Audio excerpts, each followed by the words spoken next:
In today's video, I'm going to teach you how to cancel Shopify subscription. If you're wrapping up a project, switching platforms, or simply taking a break, I'll walk you through the exact path inside your Shopify admin and share a few helpful tips along the way so you can avoid unexpected charges or confusion. Before you begin, make sure you're logged in to the correct Shopify store with an account that has permission to manage the plan.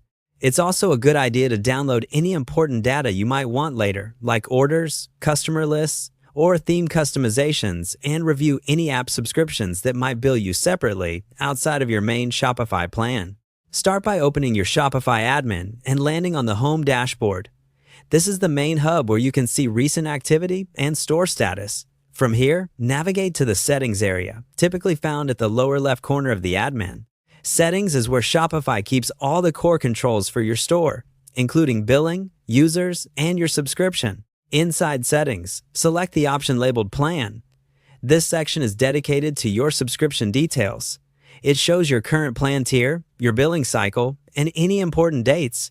If you're on a trial, you'll see that clearly indicated. If you're on a paid plan, you'll see the active plan information and when the next charge is scheduled. On the plan page, review what's displayed to confirm whether you're in a trial or on a paid subscription.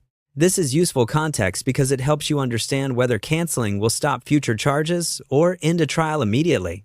If you're trying to avoid the next billing date, take note of that date before proceeding so you know how timing may affect your final invoice. Next to your current plan details, look for the Cancel option.